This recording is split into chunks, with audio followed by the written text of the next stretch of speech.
All right, the Miami Dolphins just beat the Carolina Panthers 42-21. Tua Tagovailoa had 3 touchdowns. The Dolphins threw a pick six towards the end of the game, which caused it to be 21. But the defense was able to kind of show up and show out and get a little bit better towards the end there. After giving up 14 quick and early, going down 14-0, the Dolphins started to do pretty well. I am Kaichi and Chisholm. We are waiting for some more people to show up, but it's time to get this thing rolling. So the Miami Dolphins, I mean, an absolutely pretty good game on offense. And the funniest part about it, in my mind, in terms of it being a good game on offense, scoring 42 points, getting a touchdown with Savon Ahmed. Hopefully, Chris Brooks is fine as well, because obviously, even though he isn't a starter, you never want to see injuries. You never want to see injuries to anybody, even your own team. I'm on that, or even obviously your own team, but even against enemy teams. I'm a firm believer in that. I don't like it when people do these. Yeah, right now I am. I don't like when people are wishing injuries on people, but the Miami Dolphins, again, 42-21. I think you saw a lot of good on offense. You saw a lot of bad on offense. We got Alex joining us as well here. I want to say, Alex, and kind of go through this. So 42-21, we talked a lot about in the halftime spaces about how they played and how they were doing and everything like that. Offense, I mean, just I don't want to talk about Tua. I feel like it's done talking about Tua in terms of that point of view of, hey, this guy. But it was and felt like kind of like an off day, a slow start, and 42 points. How do you feel, I mean, on a game like this, the Dolphins to do next week against a bigger test in Philadelphia? Yeah, no, I mean, we were kind of talking about in the halftime spaces, like frustrations with the defense, that slow start. And then, you kind of look up at the end of the game and you kind of get exactly what you wanted. A blowout win. I think it was 430 yards in total, right? Good sack totals again, especially in the second half. Defense not giving up that many points by the end of the game. Mike White pick six. Who cares? Like that was fantastic. That is how you should handle a bad team like Carolina is, especially in that second half. I guess really second quarter on, they absolutely dominated. Big game next week, man. If we beat Philadelphia next week in Philadelphia, that win will mean more to me than all of our other wins combined. That's a big game. That's a big moment. And let's see how they do, man. But that was a great game. Especially a great second half. Yeah, I mean, for all the crap that Vic Fangio was getting during the halftime spaces, I do want to point out, listen, man, the defense gave up 14 points, and they gave up 14 points early on, and after that, it was pretty much locked down. Bryce Young wasn't able to do anything. And a point that you brought up during the halftime spaces, blitzing. Vic Fangio started to blitz and blitz and blitz. And although the University of Miami man wasn't able to get there, there were the guys like a Zach Sealer, Christian Wilkins finally getting towards this. But as his comment states, can he do it against good teams? We shall see. Yep. And then Bradley Chubb, I feel like that also can go for him. Can he do it against good teams? He had a good game, should have had 2 sacks, but a weird phantom holding call, in my opinion, took away that second sack. Yeah. Just on the defensive side, the halftime adjustments, whatever you want to call them. I know a lot of players have talked about how halftime adjustments aren't really real. It's just kind of you go in there, you do your thing, you come back out. Vic really changed it up. He went from doing what he was doing to saying, okay, you know what, I got to bite the bullet and start changing things up.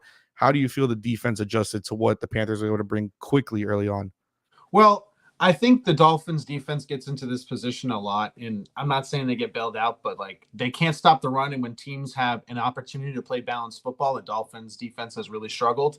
When the offense wakes up and you're able to go up multiple scores and the game gets later and later, Frank Wright has to go into pass mode.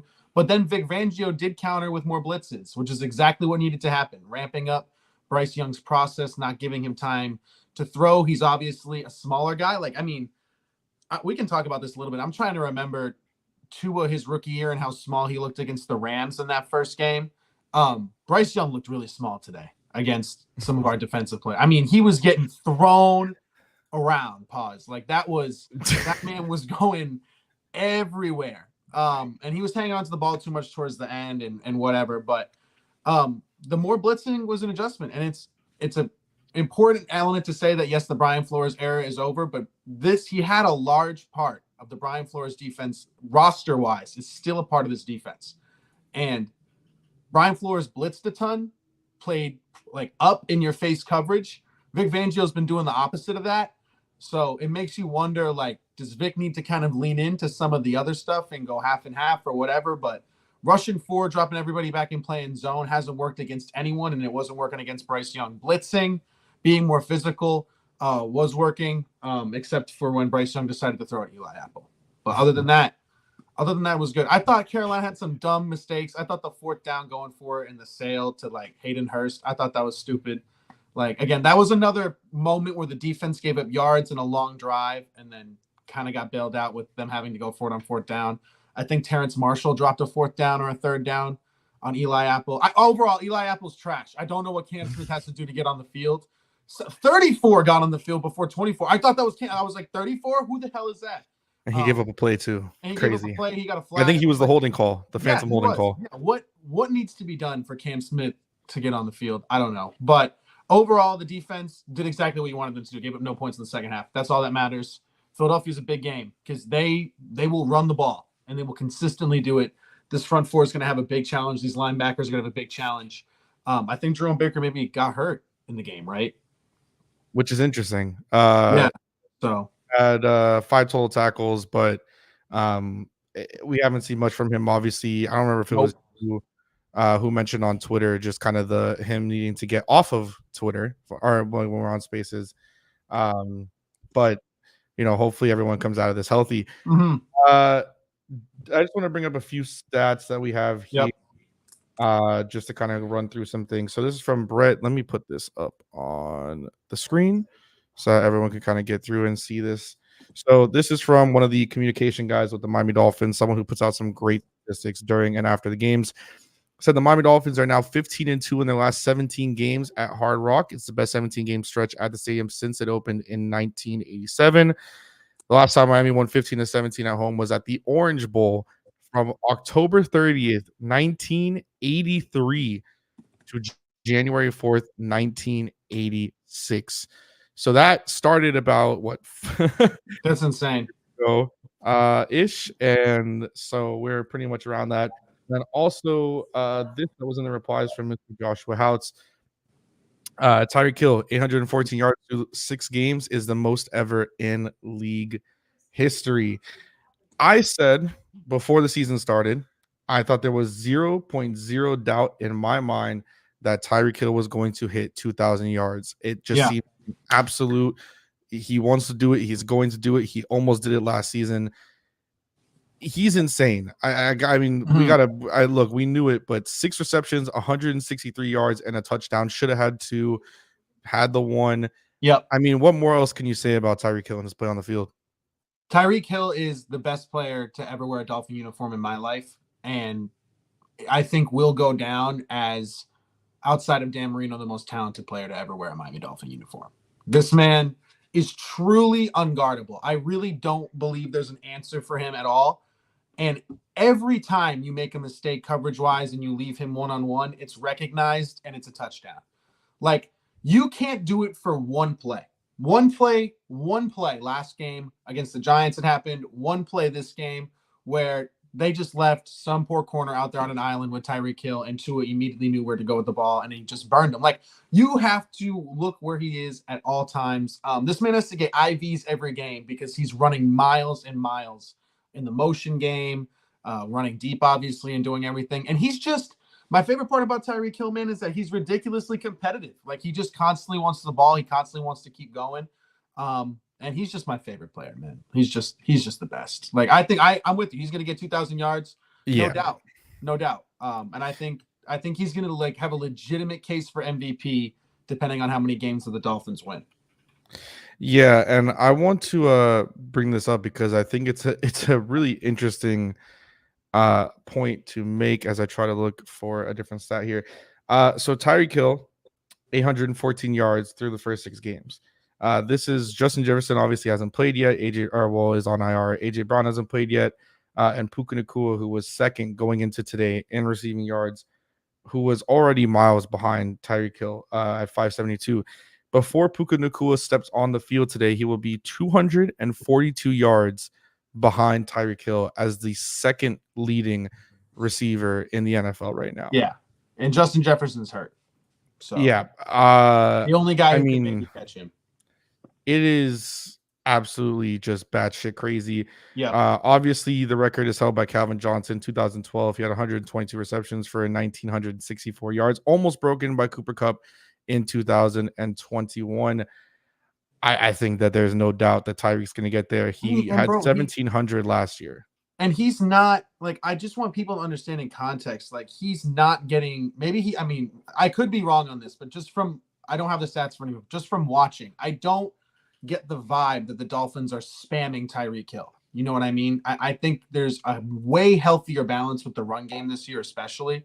So for him to still be putting up these numbers when we're throwing less than we did last year, for him to be having a better season, I think he said it at the beginning of the year that he just understands the playbook more. He was studying releases a lot more. I think he made the joke that last year he was kind of just running around, and this year he's really so in sync with the offense. And maybe that's the case. Him and Tua seem to be in a different level of in sync. I really liked the moment where Tyreek like ripped his helmet off and ran up to Tua after the touchdown. I mean, that seems to be just a really, really good quarterback wide receiver relationship on the field, continuing to grow.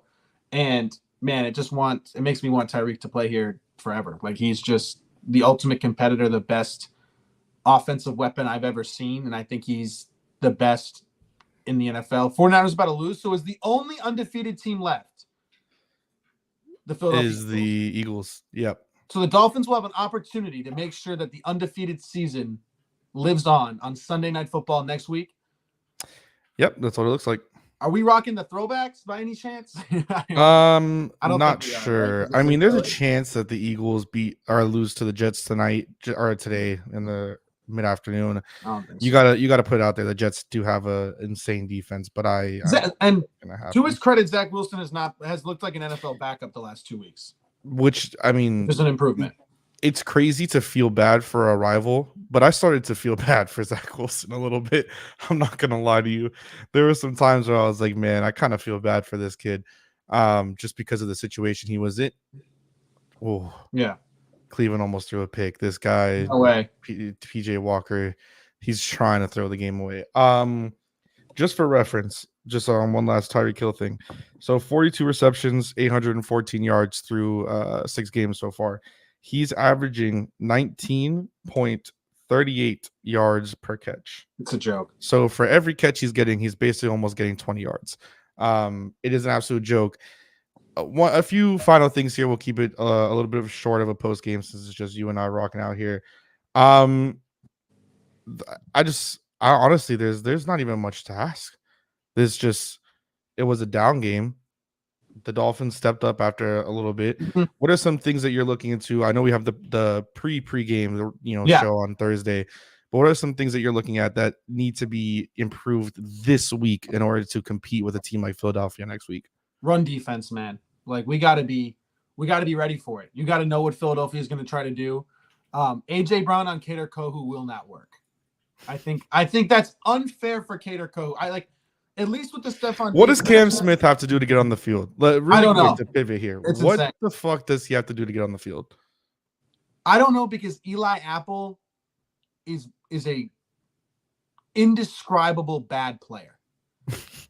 Like I just tried to describe it, and I actually can't formulate the sentence. He is that bad, and Xavien Howard is incapable of shadowing a top receiver right now. And I think Vic Fangio has made that painfully obvious that he does not believe that Xavien Howard can do that. Because Xavien Howard today was guarding either DJ Chark or a tight end.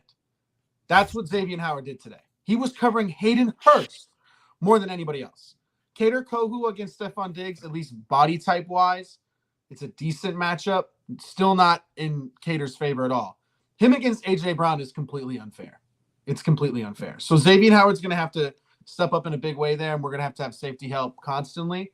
But I really think Philadelphia is going to come out there and try to play smash mouth football. Very interested to see how our offensive line, which was good at times today, but still can be a little bit shaky, obviously, is facing another really good defensive front, maybe even the best defensive front in football. They obviously struggled against Buffalo. Liam Eichenberg at center against Philadelphia scares the shit out of me. Jordan Davis is a large human being, if you guys didn't know. Very large human being, very good, very good Very player. large. Lot of really good guys in Philadelphia. So, but Philadelphia's weakness is their back end. It's the corners, it's the safeties, it's especially throwing the ball downfield. You need time to throw the ball downfield, so we'll see who wins that matchup. But I kind of want to go back to something real quick because it kind of just hit me. 15-2, the last 17 games at Hard Rock Stadium. Yep. Mike And McDaniel 5-1 is their best record since 2002. Just another thing to add into the Mike McDaniel awesomeness pot, if you want to call it. Like, it's just, dude wins at homes. Dude arguably wins a lot of divisional games. He made the quarterback the best version of himself. Everyone on offense is the best version of themselves. He said, we'll fix the run game. They fixed the run game. I mean, last year, Kai, we were painfully unbalanced last year. Painfully unbalanced team. I feel like we were screaming at the cameras and our screens for them to run the fucking football. Run the fucking football. And he was a run game coordinator. Yeah. Year two, we have a game today, 32 passes, 30 runs with a running back injured. I mean, Raheem Mostert deserves a lot of love.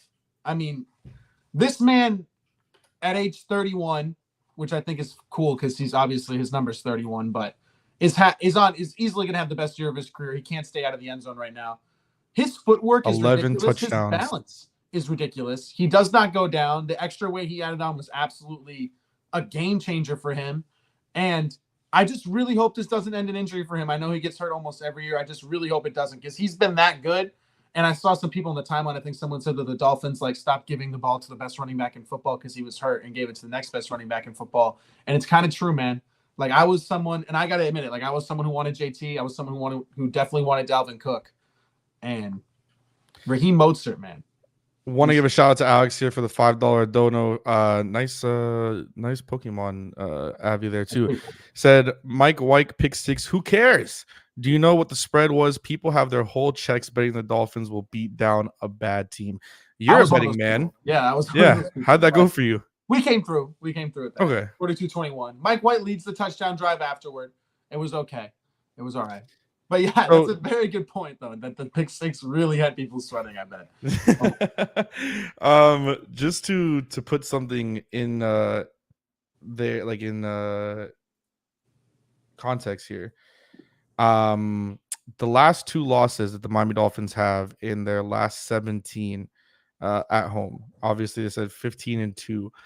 Those last 2 losses were the Minnesota Vikings in week 6, October 16th last year, and the Green Bay Packers in week 16, December 25th. Obviously, that's the game that Tua had the concussion. Yeah. We were killing the Packers, and then it started going downhill. And then the Vikings game, we could have won that game. It's crazy that we could have won that game. But that's wild to think. Those, 2 crazy games. Those are your last 2 losses. If not for those, you'd be 17-0 in your last 17 home games. Anything final, Alex, that you have before we rock out of here? I'm 23 years old. This is the best team of my life. If you haven't raised the expectations yet, now is the time.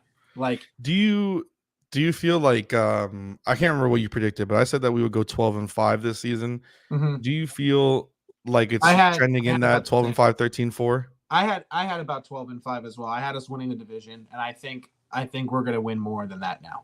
I think we're gonna win more than that.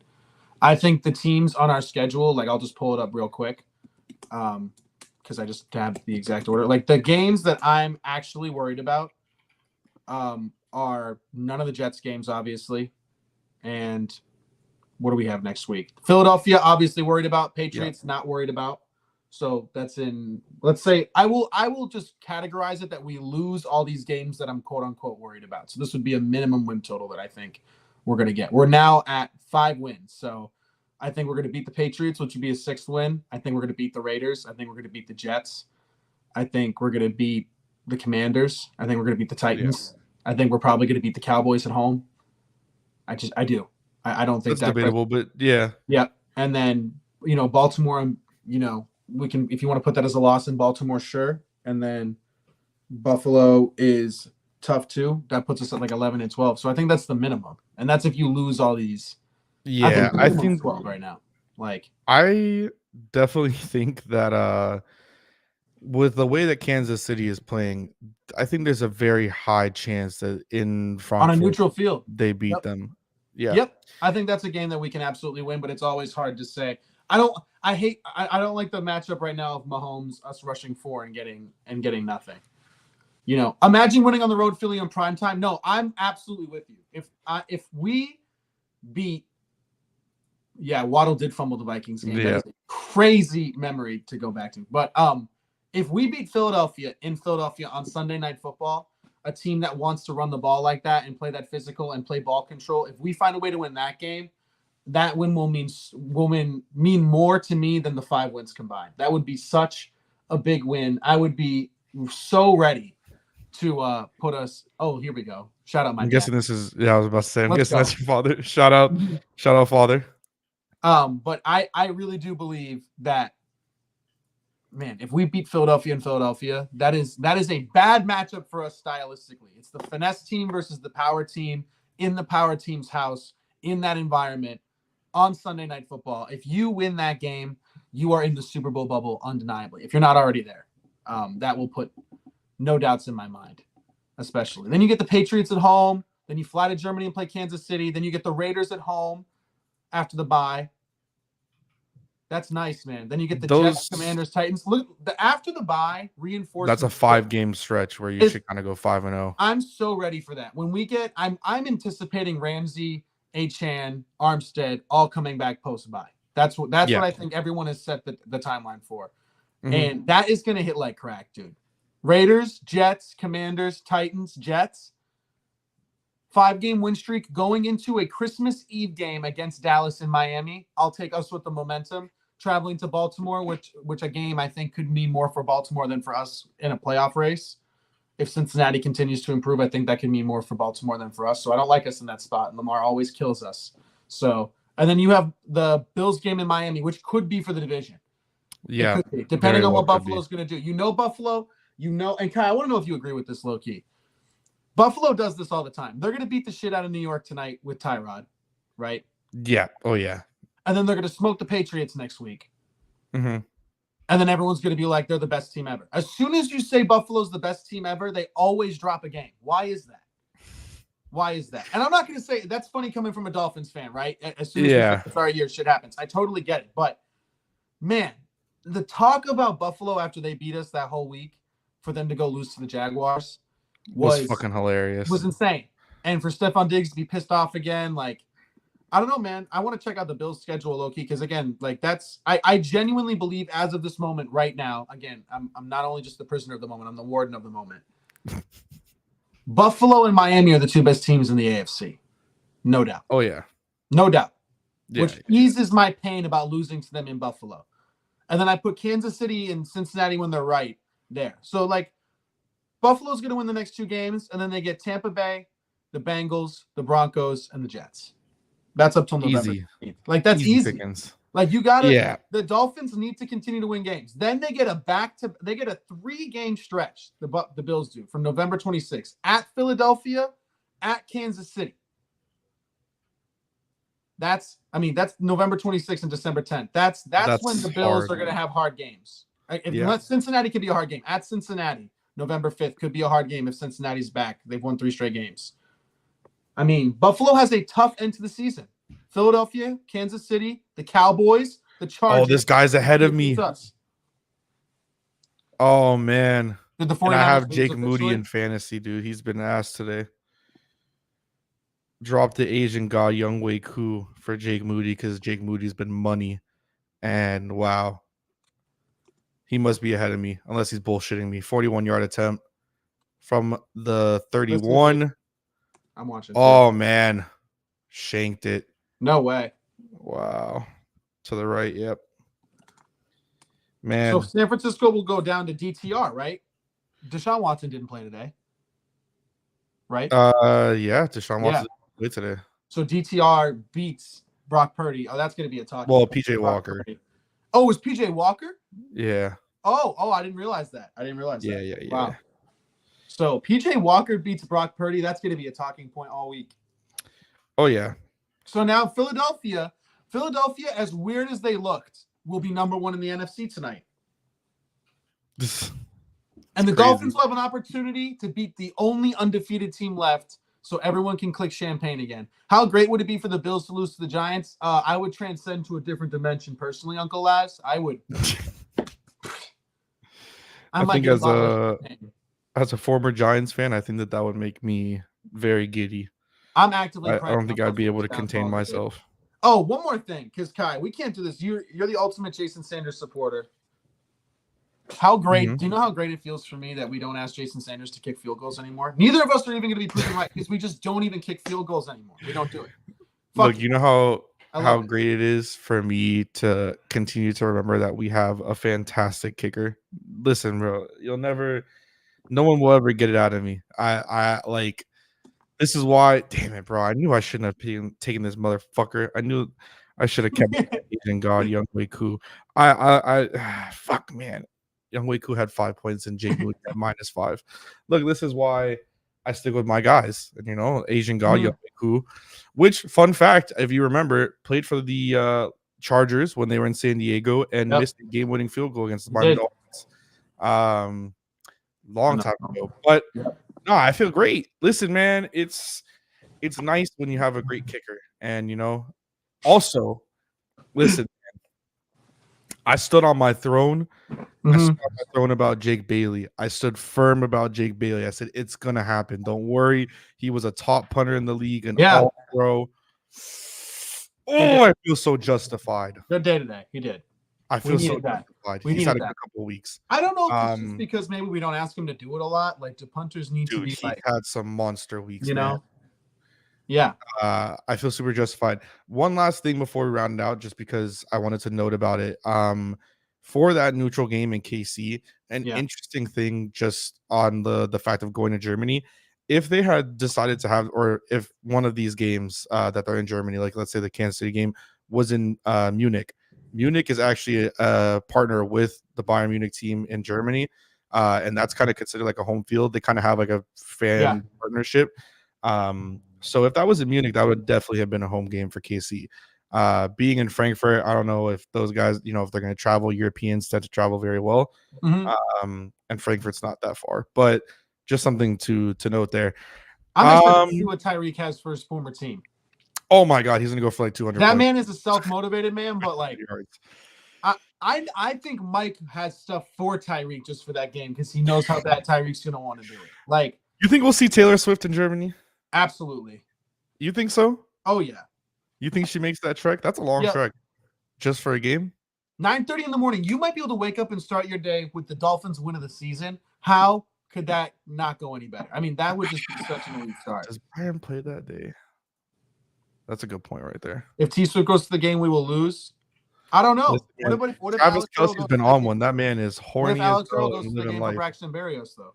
So, dude, that man is living life right now. Shout out Braxton Berrios. That man does not drop punts, and I appreciate it. That's all I want out of a punt returner. I don't even want you to return the fucking punts. I just want you to always catch that shit. Braxton Berrios does that.